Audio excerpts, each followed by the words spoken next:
Today, my friend Eddbud and I are going to talk about the Ultraboost 20 after 100 miles.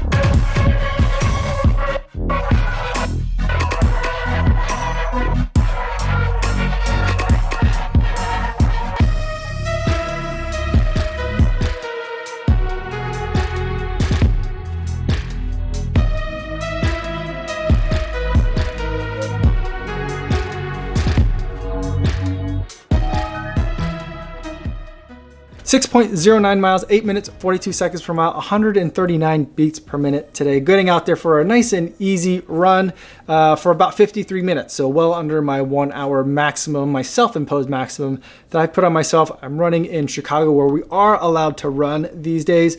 But it's still a congested city, so even though there's not that many people out, I'm still just overall trying to keep my outside time not necessarily to a minimum, but keeping it to a reasonable limit. I think an hour is a pretty good amount of time.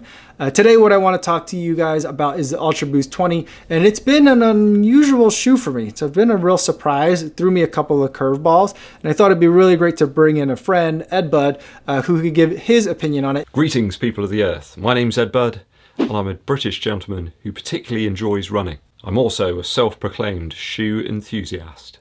I'm really excited to be collaborating with Kofuzi on this 100-mile review of the Adidas Ultraboost 20. He's been running 100 miles in his shoes in England. I run 100 miles in this shoe here in Chicago, and we're going to compare some thoughts. But in terms of disclosures, this is a pair of shoes that was sent to me for the purpose of review by Roadrunner Sports. I didn't have to pay for the shoe, but no one's paying me to make this video or to wear the shoe at any point, and no one's going to get a chance to preview any of this footage before you guys get a chance to see this video on YouTube. Very quick disclaimer for you. I purchased these with my own money, with my own earth credits. So these are my own views. I'm not being paid to say anything in particular about these shoes. They're my honest opinions. I bow to no sponsor. It's a bit like in Wayne's World when he clearly was sponsored. So the first thing that I'll talk about is the midsole. We've got full-length Boost midsole. Boost is life for some of you. Boost is dead for others of you. And I think for me, looking at the Ultraboost 20, the truth is somewhere in the middle, but somewhere closer to Boost is life. Now, this shoe looks almost identical to the Ultraboost 19, and I didn't really like that shoe at all. I felt like it was a little bit clunky. I felt like it was a little bit too heavy in the heel and not enough boost in the forefoot. It just didn't seem right. I was really confused by the shoe. This year, it seems like all they did in terms of the midsole was shave off 7 millimeters of boost from both the heel and the forefoot. So there's even less boost in the forefoot, and there's less boost in the heel, but somehow it seems to add up in a way that just doesn't make sense, at least from the numbers. I really think that this is a very fluid shoe, that the heel to toe transition is very nice. I've been able to run in this shoe on everything between easy paces, recovery paces, longer runs, although I haven't really gone any long runs lately, and anything up to faster paced marathon and tempo efforts. And it's handled it really well. When you're going slower, the amount of boost in the heel is nice. When you're going faster, the amount of boost in the forefoot is nice. And so it seems to really work out. I've been running almost entirely on roads. I think I may have had a treadmill run or two in here on this shoe, but for the most part, I've been pounding the pavement, and the boost does a really nice job of soaking up all that impact. So I've been really surprised by the midsole. It also holds up really well, which hasn't been a surprise because I've had experience in boost before, and I know that it holds up really well over time. It still has that bounciness and that cushion to it. So it's been a great material to run in.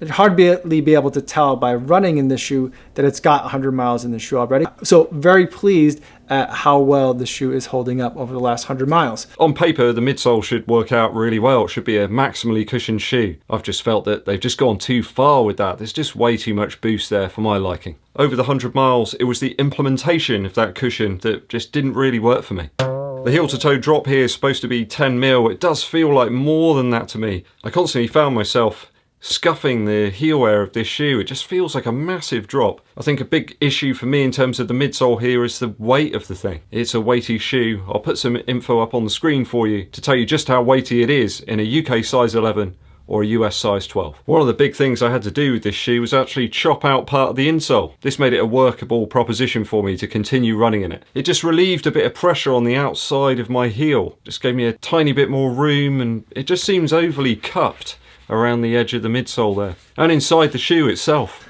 Going to the outsole's got that wonderful Continental rubber on it. It holds up really well. It grips really well. There's never been any complaints from me in terms of the Continental rubber that's on the Ultraboost, and that continues with this shoe as well. In the normal spot where I get the most wear, which is right around here, I'm seeing a little bit of wear on the rubber, but other spots where I might normally see wear, like in forefoot, like right under the ball of my foot, I'm not seeing hardly any wear at all. So just like the Ultraboost 19, just like all the other Ultraboosts that I've run in before, the Continental rubber does a fantastic job of grip and having some longevity to it. Another spot that if you looked at the shoe and really examined it, you wouldn't be able to tell that there's already 100 miles in the shoe. For me, the outsole of the Ultraboost 20 was a shining light for the shoe. There's almost no wear whatsoever on the Continental outsole of this one. I had a really good look. I even considered getting my magnifying glass out to try and find the wear. There's a tiny bit round here in the midfoot area.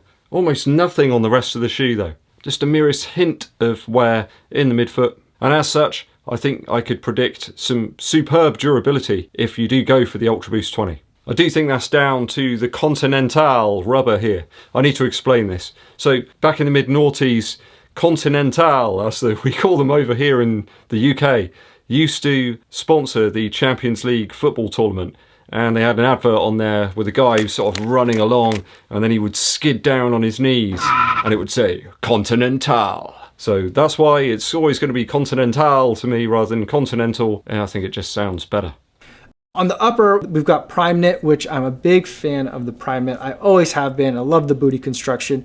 We've got that again here. They switched it up a little bit this year where the upper looks more like the Solar Boost that I ran in the Solar Boost 19.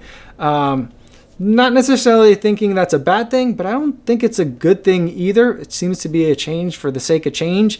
I didn't think there was any problems with the upper in the Ultraboost 19. I actually really liked it.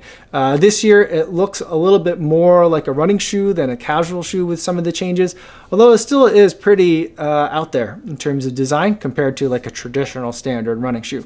But overall, I like the changes. They seem to be relatively mild, but it's still a really comfortable shoe to run in. The prime knit material is still fantastic.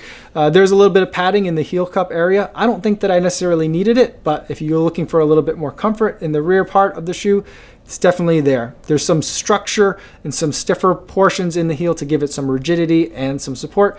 I didn't feel like I was sliding around it at all, and the padding was pretty nice to have back there. So overall, I think some positive changes in the shoe. I kind of wish that they would have kept it with all prime knit though, just to at least save a little bit of weight in the shoe. And I think that midfoot cage is pretty much unnecessary, if not getting in my way, at least in the early miles. That midfoot cage in the beginning felt really heavy and restrictive, and it felt like it was squeezing the middle of my foot and putting some pressure on the top of it. I really didn't appreciate that or really see the need for it at all. Over time, that has kind of eased up a little bit. It's mellowed out. But it makes me question, why do we even need it there? Oh, and if we do need it, why do we need so much of it there? Another area we could save some weight on what is otherwise, at least by the scales, a pretty heavy shoe. So that's really the only downside that I have for the upper here is that midfoot cage. I just don't get it. So as I mentioned earlier, I did have a few issues with this shoe, and the upper was one of those problems. It was mainly centered around the cage here of the shoe. I had some really bad rubbing problems with this sort of outer portion of the cage. Rubbing on the top of the bones of my foot really was causing me a lot of discomfort. I persisted though, and relacing the shoe in a slightly different pattern and sequence seemed to help. I went for an up and over kind of lacing style rather than under and then over. Does that make any sense? So quick change of the laces, got this car restarted and back on the road. I find that the material on the toe box on this one's just a little coarse. It's caused some rubbing on the front of my toes, quite sore now actually. It's nowhere near as soft as Flyknit, certainly the one used on the Infinity Run. I never experienced anything like that either with the Zoom Fly Flyknit, one of my favourite shoes of all time. So I can't say this one is my favourite upper by any stretch of the imagination. It's relatively breathable, it handled some wet conditions quite well, but there's a lot of better uppers out there on the market right now. Now, ultimately, that gets me to like, what is this Ultraboost shoe for? Typically, Ultraboost shoes have been Adidas's max cushion shoe. So for your longest runs, for the runs where your body's beat up and you need a little bit more comfort, then you need speed. Then who cares if it's a little bit heavier because you're not really worrying about pace. Those kinds of runs. I don't think that that's what this Ultraboost is really for. When I run in this shoe, I don't get the sense that this is a max cushion shoe.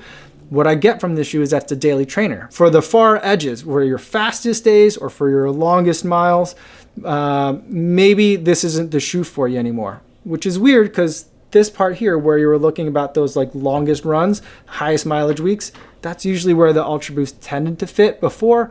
Now it's shifting more towards the middle. And so the shoe itself is changing, I think. It's having a bit of an identity crisis. And right now I think that what Adidas has on its hands is a really fantastic daily trainer.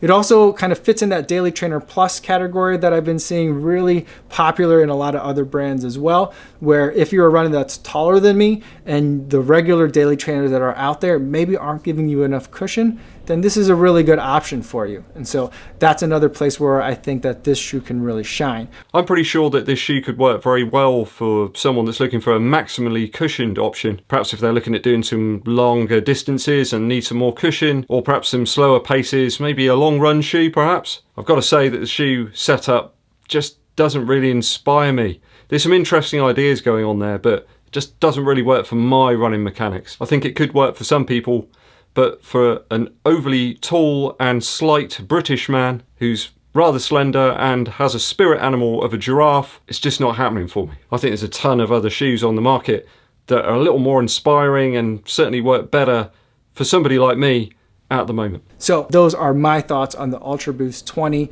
and those are Eddbud's thoughts as well. Ed, thanks so much for sending over your footage and for sharing your thoughts with my audience here so we can get two different perspectives on the same shoe after 100 miles. If you guys like this kind of content, let us know in the comments. Make sure you head over to Eddbud's channel as well and show his channel some love. That's all we have for this video. Thanks so much for making it all the way to the end, and I'll see you guys tomorrow. Yo, what's going on?